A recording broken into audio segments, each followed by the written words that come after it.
الله الرحمن الرحيم نحمده ونصلي على رسوله الكريم أما بعد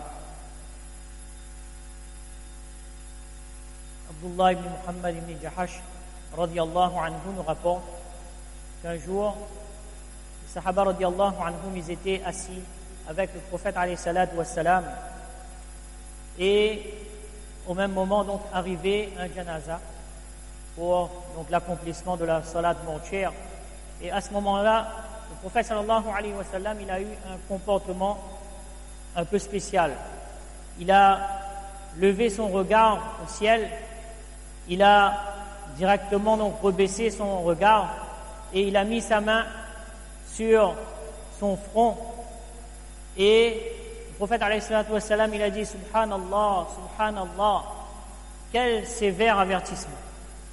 Alors sur ces paroles du prophète alayhi salatu wa sallam, les Sahaba radiallahu anhum, ils étaient étonnés, mais par pudeur et par respect pour le prophète sallallahu alayhi wa sallam, personne n'a osé lui demander donc ce qui s'est passé. Et ce même sahabi donc, il dit que le lendemain, j'ai pris mon courage et je suis parti demander au prophète sallallahu alayhi wa sallam la raison donc de ces paroles.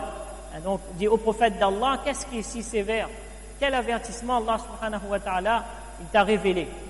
Et le prophète sallallahu alayhi wa sallam lui dit que par celui qui détient ma vie entre ses mains, si Allah subhanahu wa ta'ala il donne la vie à quelqu'un et il lui donne la plus belle des morts, il meurt en martyr, la plus belle des morts, et Allah lui redonne la vie et il lui redonne une seconde fois la plus belle des morts.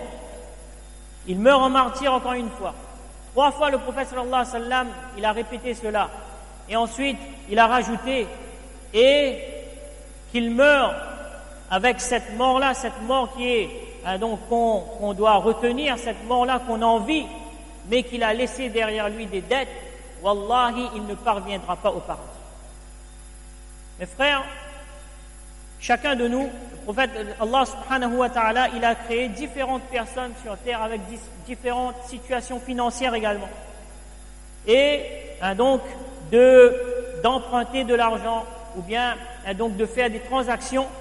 Le prophète sallallahu alayhi wa sallam, Allah subhanahu wa ta'ala, il a mis beaucoup l'emphase sur le fait que ces transactions-là soient faites avec justice, avec équité, avec magnanimité. C'est pour ça que le prophète sallallahu alayhi wa sallam, d'un côté, l'islam, il nous recommande, lorsque par exemple quelqu'un il a pris de l'argent avec nous, quelqu'un nous doit de l'argent, alors lorsqu'on donc réclame cet argent-là à cette personne-là, de faire preuve donc c'est-à-dire de bienveillance envers la personne.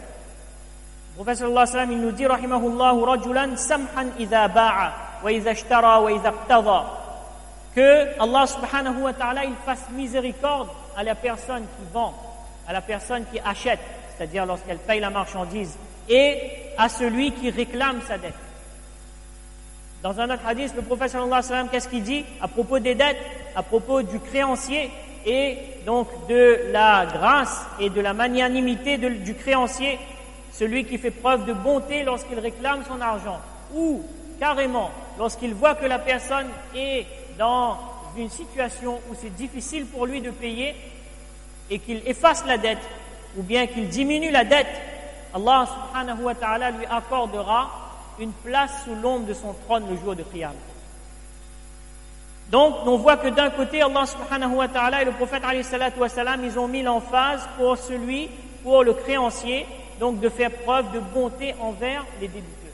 Mais de l'autre côté, le prophète sallallahu alayhi wa sallam, il nous enseigne également que celui qui quitte ce monde en ayant des dettes et qui ne fait pas l'effort de payer ces dettes-là, alors il est sous on va dire, il risque une grave sanction de la part d'Allah subhanahu wa ta'ala. Et ce hadith qu'on vient de voir, dans lequel le prophète sallallahu alayhi wa sallam, donc il a cité cette gravité-là. Dans un autre hadith, le prophète alayhi wa sallam, qu'est-ce qu'il nous dit? Que celui qui contracte une dette avec l'intention sincère de payer cette dette-là, Allah subhanahu wa ta'ala va l'aider à payer cette dette. C'est Allah lui-même qui prend la charge de payer pour cette personne-là, ou du moins de l'aider pour payer. Et celui qui, en contractant une dette, il n'a pas l'intention, il a une mauvaise intention, cette dette-là lui rendra pauvre. Allah va l'appauvrir à travers cette dette. Et donc, lorsque une personne a des dettes, alors il faut qu'il s'empresse le plus rapidement de payer cette dette, avant que la mort arrive. Pourquoi? Parce qu'à chaque fois que le prophète sallallahu alayhi wa sallam, une janaza arrivait auprès du prophète sallallahu alayhi wa sallam, à chaque fois il demandait Hal ala sahibikum daynun? Est-ce que cette personne-là, elle a une dette? Et si les sahaba radiallahu anhum, ils disaient oui, alors il dit Hal taraka lahu min wafa'in? Est-ce qu'il a laissé quelque chose pour payer cette dette-là? Et si on disait que cette personne-là n'a rien laissé pour payer sa dette, le prophète alayhi salatu wassalam, qu'est-ce qu'il disait? Il dit Sallu ala sahibikum. Priez vous-même sur cette personne-là et ne priez pas sur la personne. Il ne faisait pas la salat de janaza pour une personne qui laissait des dettes. Dans un autre hadith, le prophète sallallahu alayhi wa sallam, il nous dit Nafsul mu'mini mu'allaqun bidaynihi, que le musulman, son âme sera retenue à cause de la dette. Ça veut dire, par cette dette-là, il n'aura pas accès au paradis. Il ne peut pas avoir accès au paradis tant que, donc, il ne réglera pas ce problème de la dette. Et ce problème de la dette-là, c'est quelque chose de vraiment extraordinaire. Ibn Humam, rahimahullah, il nous dit que pour chaque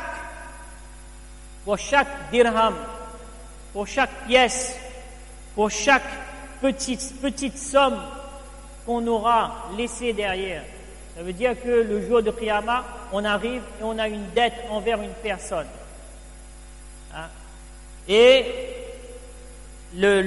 lorsque moi j'ai calculé un peu, il a dit pour 10 dirhams, pour un sixième de dirham, pardon, donc selon mon calcul, ça donne à peu près 1 euro. C'est à peu près 1 euro.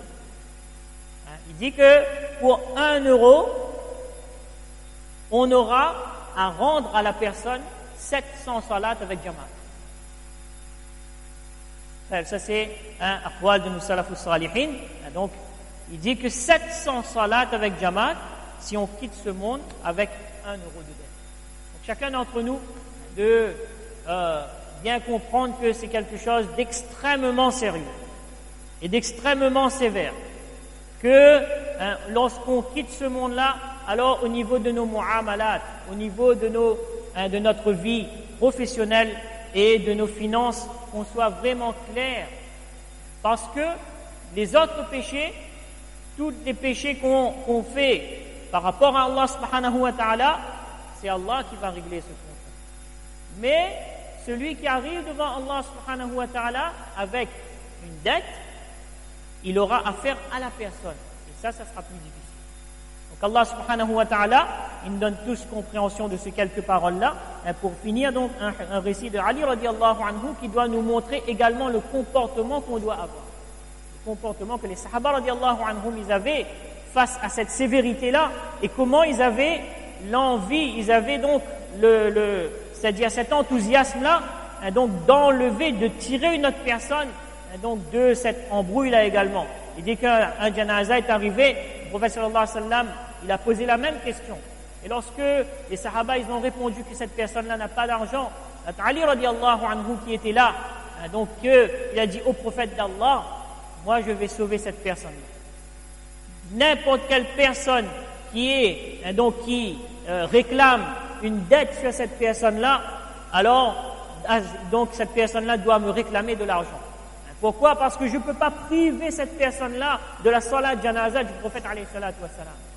Et sur cela, le prophète sallallahu alayhi wa sallam, il était tellement content qu'il a dit Fakkallahu rihanaka minan nar. Oh Ali, qu'Allah subhanahu wa ta'ala, il sauve ta tête du jahannam. Donc, kama fakakta rihana akhika al-muslim. Comme tu as sauvé donc la tête de cette personne-là du jahannam, qu'Allah il te sauve de la même manière. Donc si on connaît qu'une personne est en difficulté financière aussi, donc ça c'est de faire preuve de générosité. Donc d'une part que le créancier lui-même, donc il fait part on va dire, de sagesse et de générosité envers le débiteur. Et même si nous on connaît une autre personne qui a des dettes, on aide cette personne-là, Inch'Allah, cela sera un geste pour qu'Allah subhanahu wa ta'ala il nous sauve du feu du jahannam également. Allah subhanahu wa ta'ala nous donne tous le tawfiq de comprendre et de mettre en pratique.